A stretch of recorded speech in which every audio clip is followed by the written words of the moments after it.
Hey, what's up, guys? Sean with Blue Ridge Silverhound. Hope everyone's having a phenomenal morning. Now, we will have a pocket change market report today. All right, usually I upload these before noontime, Pacific Standard Time on a Wednesday.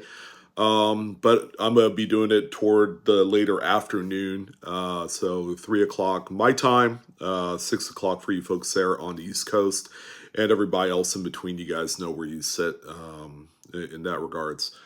This is a pretty good video, a topic that I wanted to bring up only because, sorry about that, it's my water bottle. Only because a friend of the channel has a number of these coins that he wants to sell, and they're all graded. And the coin in question is this thing, the 1972D no FG missing initials candy $half, which by all accounts is a coin that is actually quite valuable, but very unspectacular. It's a variety that exists in the Cherry Picker's Guide and online attribution sites. In case you guys don't really know what it looks like, here's a quick little screenshot for you. I even did a little red circle for the area in question. Normally in this spot here, between the tail feathers and the turkey leg area, I just like referring it to a turkey leg because that's what it looks like, should be Frank Gasparo's initials. But the U.S. Mint employees during this time, all going all the way up into the 80s, because, there are more examples of these and other dates that don't have an attribution number yet. This particular area in question was prone to heavy abrading or polishing. So that area became over-polished, as a result of just cleaning up the dyes a little bit, which ultimately led to the initials just saying bye-bye. On the actual dyes, they're shallow enough that it's really easy to do. And more times than not, you're going to see some of those tail feathers also worn away a little bit. You're not going to see nearly as much individual feather detail on those particular coins. Now, this is something that I have preached from the beginning of time for a lot of folks that are roll hunters of $half. You should be looking for these. If silver is your only motivation and you're constantly getting skunked because, oh, there's no 40% or 90% silvers, occasionally you'll get the big pop. But if you're overlooking coins like this, it's a huge mistake. However, my personal feelings on the coin is that it is unspectacular of a find, right? It's like you find it, you're like, nah, whatever.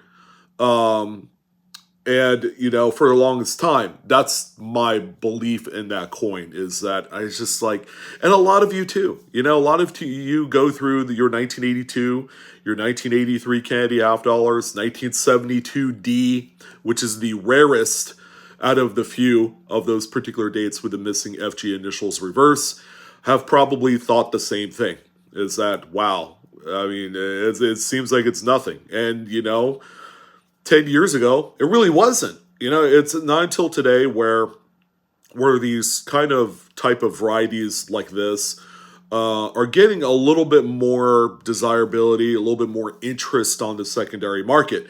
So let's talk a little bit about the market, because you guys need to know that. And based off of the information I may give you, you need to do a little bit of kind of relationship association, because these 1972D missing initials candy $half have so much value that it's a coin that should be a kind of like numismatic hot potato.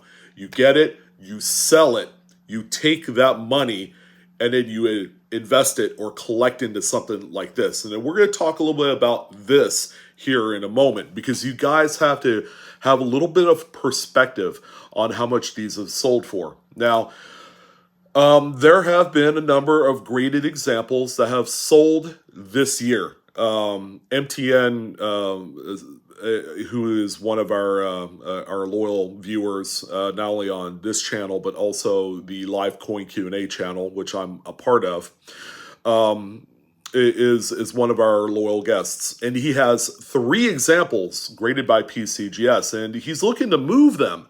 But the 3 of them combined, it's the amount of money he wants for them is equivalent to how much you could get a pre-1933 half eagle gold for, just a generic kind of like mid-state 60, 61 grade.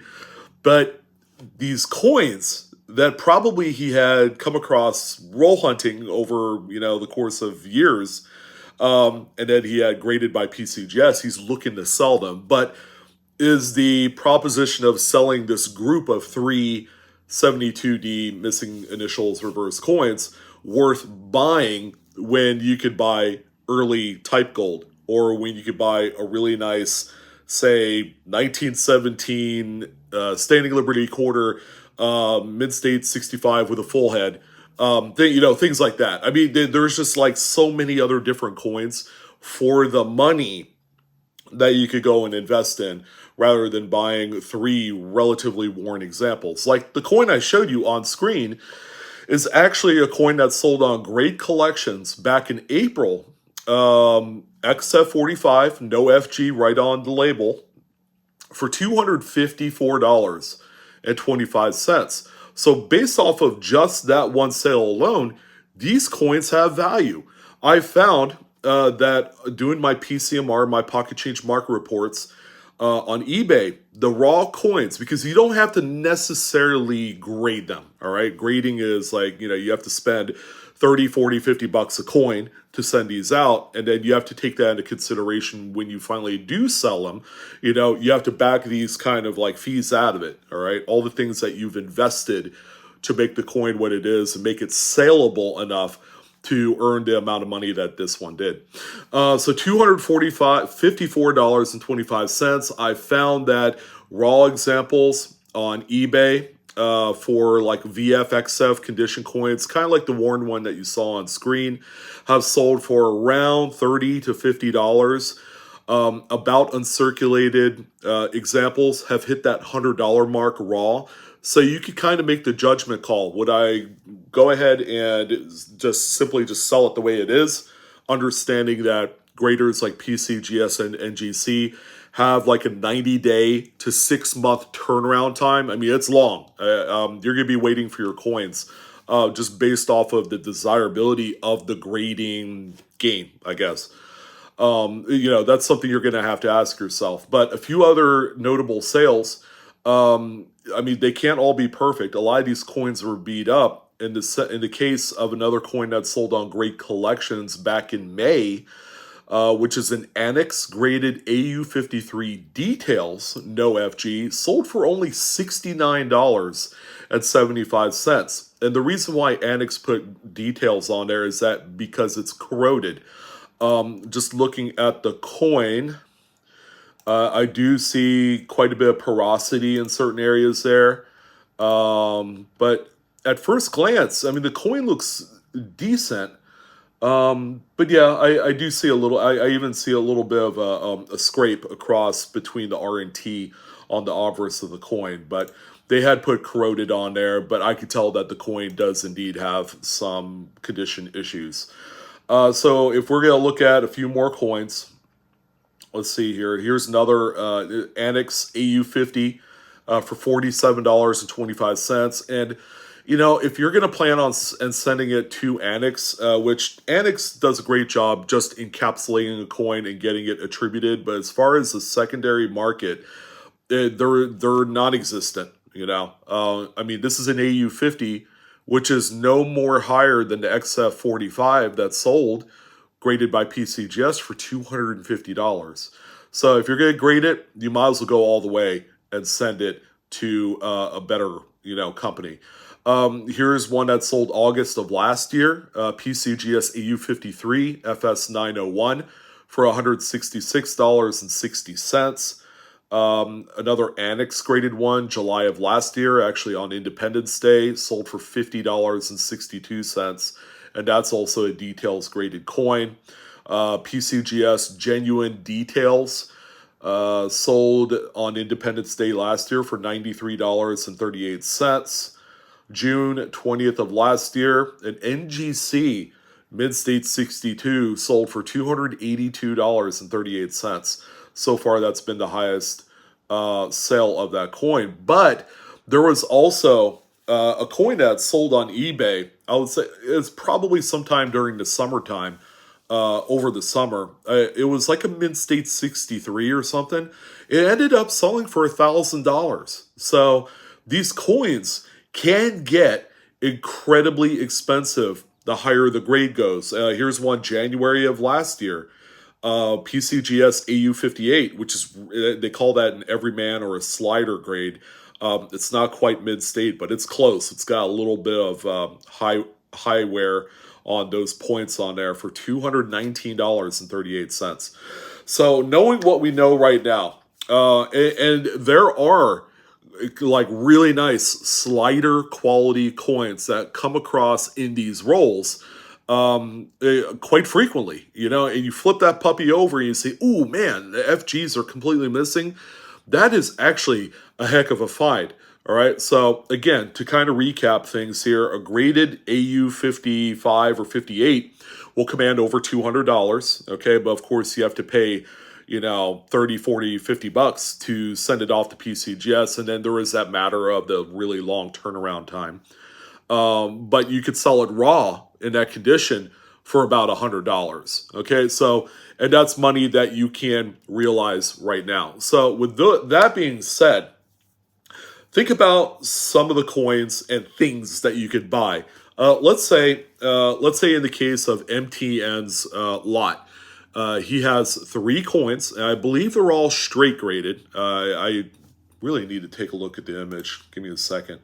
I'm not going to post it on screen because he's trying to do a private sale off of like social media and things like that. So we're going to try and respect his wishes there. And let's see.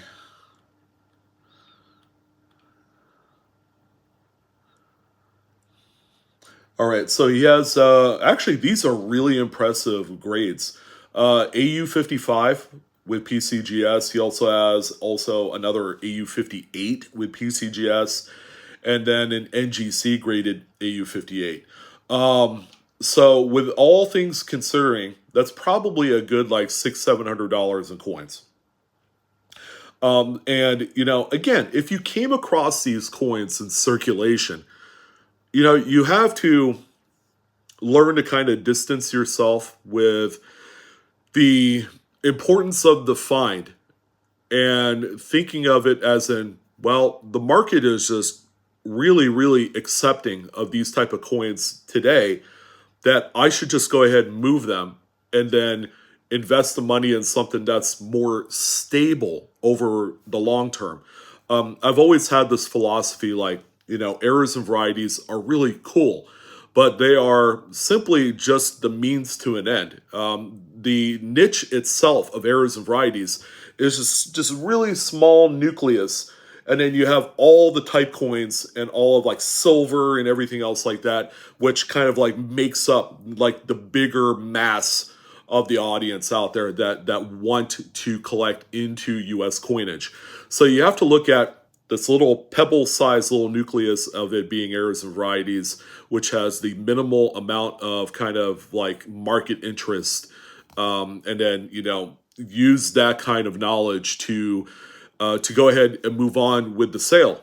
So that's going to be important, and you could say the same about a lot of kind of like the fringy modern type of errors and varieties that exist out there, like post 1965, anything after the silver standard had come to an end. And I would say a lot of these coins should be moved out into the marketplace. And if you were thinking in a sense of picking up coins that have more market clout and more liquidity, like you could walk into a coin shop with any date of half eagle gold and sell it right away for close to the amount of money that you want for it. Or you can walk into a coin shop and try and offload these three 72D no FGs, and then they're like, AU 53, 58. They'll look at these, they're like, really? You got those graded? They just don't understand the level in which varieties and errors has this kind of associated value in today's market. And a lot of it is driven by the online kind of collector base. There are certain things that are only suited to be sold online. Errors and varieties are one of those things because of this massive audience that, even still as massive as it is still going to make up a very small nucleus of folks that are going to want to look for those type of coins. So if I were MTN, we've seen some reliable market data off of greatcollections.com or even eBay. I would say go ahead and list them, but you have to be close to what the market is. If you're trying to sell, an AU58 no FG for $500 when all the other coins have sold for between $200 and $250, you're going to be sitting on the coin for a while. But look at it again as that proverbial hot potato that you need to kind of like pass off and sell to a collector that really wants it and willing to pay the money for it.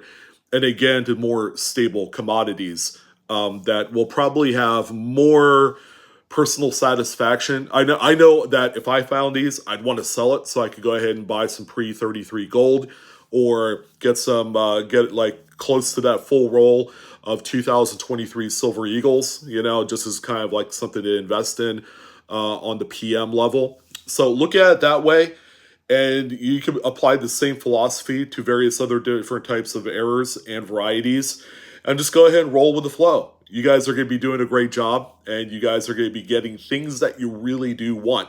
And besides, aside from, flipping these coins into more meaningful type stuff and PMs, you can also use that money to do things in your personal life as well. Pay off credit cards, get ready for the holidays. I did that top 5 video just a day or two ago. That kind of like plays in. It's kind of a segue into this, but there you go. That's why I wanted to talk about. There's a lot of different directions. There's a lot to look out for out there, but at the same time, this is that video telling you, that little birdie on your shoulder telling you, you could flip this into something that is much more meaningful. Flipping a few kind of like pocket change caliber coins that the barista gave you in change back this morning can actually fund you a pre-1933 gold piece. You just never know. I'm just saying. I'm throwing that out there. But that's why I wanted to talk about a little bit today. I wish you guys nothing but the best of luck and success in the world today and in the hunt. The hunt is what fuels our passion. It drives the just energy inside of us to keep going because it's a lot of fun. This hobby has been nothing but great. We've developed and built a community based off of trust and fun and excitement. And there's tons to go around. All right. Don't feel, kind of like you're left out in all of this and jealousy. And there's none of that. There's plenty to look for. There's plenty of like free, easy tendies to take advantage of. You go do your thing. All right. That's going to go ahead and do it. I'm your host, Sean, with Blue Ridge Silverhound. You guys have a fantastic day. All right. Coinaholics. We are discovering together each and every single day. Don't forget to like, share, subscribe, follow me on TikTok, and I will see you on the next coin video. Take care.